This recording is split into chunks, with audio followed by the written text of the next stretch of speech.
சளி பிடிச்சதுக்கு ஏன் எல்லாரும் இந்த பாடுபடுறீங்க? சளிக்கு நண்டு ரசம் சாப்பிட்டா எல்லாம் சரியாயிடும். எங்க குடும்பத்துல நண்டு நட்டுவாக்கெல்லாம் சாப்பிடுறது கிடையாது. ஆமா, பாம்பு பல்லி கரப்பாம்பூச்சி இதெல்லாம் தான் சாப்பிடுவோம். நீ சும்மா இருந்தாயி, பாப்பா ஏதோ வைத்தியம் சொல்லுது. அப்ப ரெண்டு வேட்டைக்கு போலாங்கிறீங்களா? போவோம். அப்ப நான் எல்லாம் ரெடி பண்ணிடுறேன். எதடா? துப்பாக்கி தோட்டம்லாம். ஆமா, நண்ட துப்பாக்கியால சுடு, புரிய தூண்டி போட்டு புடி, போடா புண்ணாக்குறேங்க. புறப்படுப்பா.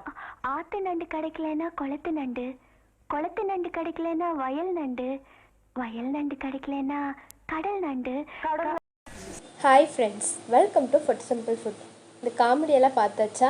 ஆனால் இந்த காமெடியெல்லாம் இல்லை, இது நிஜமான விஷயந்தான். கோல்டு பிடிச்சா நண்டு, எப்பயுமே சளி பிடிச்சிருக்கு மழை காலம் வந்தாலே நம்ம நண்டை தான் வந்து யோசிப்போம்.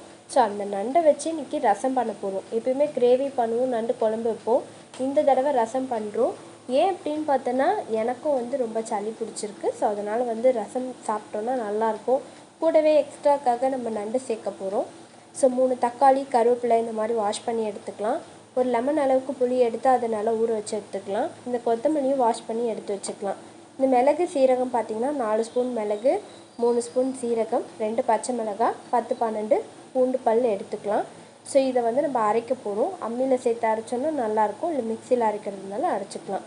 ஸோ தக்காளி வந்து டோட்டலாக 5, அதில் 3 மட்டும் நான் எடுத்து கரைச்சிக்க போகிறேன். கரைச்சிட்டு 2 தக்காளி வந்து இந்த மிளகு சீரகம்லாம் அரைக்கிறோம் இல்லையா, அது கூட சேர்த்து வச்சு அரைச்சிட்டோம் அப்படின்னா டேஸ்ட்டு நல்லாயிருக்கும். நண்டு ரசம்னு இல்லை, நார்மலாக எந்த ரசம் பண்ணாலும் இந்த மாதிரி பண்ணுறப்ப டேஸ்ட் நல்லாயிருக்கும். இந்த மாதிரி கொஞ்சம் குறைன்னு அரைச்சி எடுத்துக்கலாம், அப்போ தான் நல்லாயிருக்கும். இப்போ வந்து தக்காளி கரைச்சி வச்சுருந்தோம்ல, அது கூட புளி கரைசலையும் நம்ம சேர்த்து வச்சுருக்கோம். ஸோ அரைச்சி வச்சுருந்த மிளகு சீரகம், பச்சை மிளகாய், பூண்டு இதை வந்து இதோட சேர்த்துக்கலாம். சேர்த்து கலந்து எடுத்து உரமாக வச்சிடலாம். இப்போ வந்து தேவையான பொருட்களை வந்து நம்ம இடித்து எடுத்துக்க போகிறோம். இது பார்த்திங்கன்னா நண்டு ஆல்ரெடி நான் வாஷ் பண்ணி அதில் இருக்க மெலிசான கால்களை மட்டும்தான் நான் எடுத்திருக்கேன். இதை தான் இடிக்க போகிறோம். ஸோ இதை நல்லா இடித்து நம்ம ரசத்தில் சேர்த்துக்கலாம். இன்னும் கனமாக இருக்க காலெல்லாம் வந்து நம்ம அதுக்கப்புறம் எப்படி சேர்க்குறது அப்படின்றத சொல்கிறேன். ஒரு 6-7 சின்ன வெங்காயம், ஒரு 5 பல் பூண்டு. ஆல்ரெடி நம்ம அரைக்க எடுத்து வச்சுருந்த பூண்டுலேயே பாதி அரைச்சிட்டு மீதி இடிக்கிறதுக்காக எடுத்து வச்சுருந்தேன். அது இதோட சேர்த்து தோலோடு இடித்து எடுத்துக்கலாம்.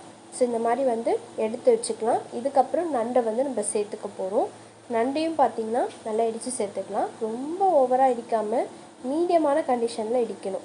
இப்போ நான் இடிக்கிற போது உங்களுக்கே தெரியும் அது எந்த அளவுக்கு நான் இடித்து எடுத்து வைக்கிறேன் அப்படின்ட்டு. ஸோ இந்த மாதிரி சேர்க்குறப்ப நண்டில் இருக்கக்கூடிய சத்துக்கள் அந்த ரசத்துலேயும் வந்து நல்லா இறங்கி நல்லாயிருக்கும் சூப்பராக. ஸோ அதுக்காக தான் இந்த மாதிரி இடித்து எடுத்துக்கிறோம். ஸோ கரைச்சி வச்சுருந்த புளி கரைசல், தக்காளி, மிளகு சீரகத்துக்கு கூட ஒரு ஸ்பூன் அளவுக்கு மஞ்சள்தூள் சேர்த்துக்கலாம். சேர்த்துட்டு இதில் 1 ஸ்பூன் வந்து எண்ணெய் சேர்த்துட்டு ஒரு 1/2 ஸ்பூன் கடுகு, ஒரு 5-6 காஞ்ச மிளகாய், கூடவே இடித்து வச்சிருந்த சின்ன வெங்காயம், பூண்டு, ஒரு தக்காளி, அதாவது 2 தக்காளி எடுத்து வச்சுருந்தேன் இல்லையா, அதுலேருந்து ஒரு தக்காளி வந்து இந்த மாதிரி கட் பண்ணி சேர்த்துக்கலாம். ஸோ சேர்த்துட்டு கருவேப்பிலை சேர்த்து நல்லா கலந்து விட்டுடலாம். இது கூடவே 1.5 டீஸ்பூன் அளவுக்கு உப்பு சேர்த்துக்கலாம். நீங்கள் எவ்வளோ அளவு வைக்கிறீங்களோ அதுக்கேற்ற மாதிரி உப்பு வந்து கூட்டவோ குறைக்கவோ செஞ்சுக்கலாம். அதே மாதிரி மிளகு சீரகம், காரம், பச்சை மிளகாய் இது எல்லாத்தையும் அந்த இடத்துல வந்து நீங்கள் பார்த்து பண்ணிக்கலாம். ஸோ இது வந்து நல்லா சேர்த்து நல்லா வதக்கி விட்டுடலாம். இது நல்லா வதங்கட்டும். ஸோ இது கூட உப்பு சேர்த்தா தான் நல்லா வந்து சாஃப்டாகி வதங்கும். ஸோ அதுக்காக வந்து நம்ம உப்பு சேர்த்து வதக்கி விட்டுடலாம்.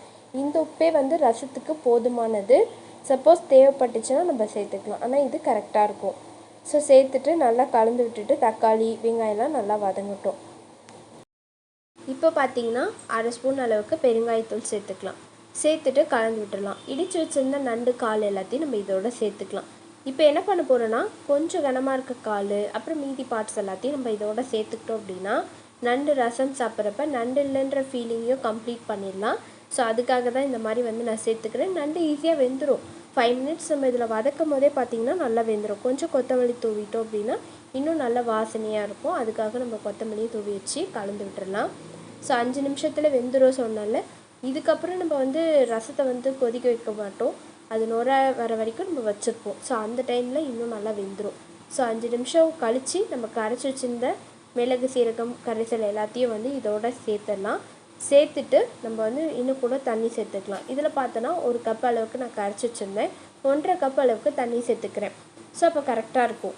ஏன் அப்படின்னா ரசம் நம்மளுக்கு குழம்பு மாதிரி கட்டியாக இல்லாமல் கொஞ்சம் தண்ணியாக இருந்தால் தான் நல்லாயிருக்கும். ஸோ அதுக்காக வந்து நம்ம எக்ஸ்ட்ரா தண்ணி சேர்த்து தான் ஆகணும். சேர்த்து கலந்து விட்டுடலாம். ஸ்டவ்வை வந்து இப்போ நல்லா ஸ்லோ பண்ணிடலாம். ஸ்லோவாக பொங்கி வரட்டும். ஸோ அதாவது நுர மாதிரி வரும், அப்போ நம்ம வந்து ஆஃப் பண்ணிக்கணும். இப்போ வந்து கொஞ்சம் கொத்தமல்லி தூவிக்கலாம். இன்னும் கொஞ்சம் கொத்தமல்லி எடுத்து வச்சுக்கோங்க, நுர வரப்போ சேர்க்கலாம். அப்போ தான் வந்து ரொம்ப நல்லா வாசமாக இருக்கும் ரசம். ஸோ பார்த்திங்கன்னா தெரியும், நல்லா நுர பொங்கி வந்துட்டுருக்கு. ஸோ இந்த கண்டிஷனில் நம்ம ஆஃப் பண்ணிடணும். ஸோ கொதிக்க விடக்கூடாது ரசத்தை. ஸோ இப்போ இந்த டைம் கொத்தமல்லி சேர்த்துட்டு ஒரு வாட்டி நல்லா கலந்து விட்டுட்டோம் அப்படின்னா இந்த கொத்தமல்லி இந்த சூட்லேயே நல்லா வெந்துடும். இப்போ போட்டிருக்கிறதுனால ஃபஸ்ட்டு இருந்த கொத்தமல்லிக்கும் இப்போ இருக்க கொத்தமல்லியோடைய ஸ்மெல்லும் வந்து நல்லா சேர்ந்து ரொம்ப ஒரு சூப்பரான மனம் வந்து நம்மளுக்கு தனியாக தெரியும். ஸோ நண்டு ரசம் கவுச்சி அடிக்கும் அந்த மாதிரி ஃபீல்லாம் பண்ணவே வேண்டாம். நார்மல் ரசம் எப்படி இருக்குமோ அதே மாதிரி தான் இருக்கும். எக்ஸ்ட்ரா என்னென்னா நண்டில் இருக்கக்கூடிய சத்துக்கள் நம்மளுக்கு நல்லாவே கிடைக்கும். ஸோ இந்த மழைக்காலங்களில் நம்மளுக்கு கோல்டு ஃபீவர் இந்த மாதிரி பிரச்சனைலாம் வரும். ஸோ இதெல்லாம் வந்து நம்ம சரி பண்ணிக்கலாம். இந்த நண்டு ரசம் சாப்பிட்றப்ப அன்ஹெல்த்தியாக இருக்கிற ஃபீல் பெட்டர் அப்படின்னு சொல்கிற அளவுக்கு ரொம்பவே சேஞ்ச் பண்ணி கொடுக்கும். ஸோ இந்த ரெசிபியை வந்து நீங்களும் ட்ரை பண்ணி பாருங்கள். இந்த வீடியோ உங்களுக்கு பிடிச்சிருந்தால் லைக் பண்ணுங்கள், ஷேர் பண்ணுங்கள், கமெண்ட் பண்ணுங்கள் அண்ட் சப்ஸ்கிரைப் பண்ணிக்கோங்க. தேங்க்ஸ் ஃபார் வாட்சிங்.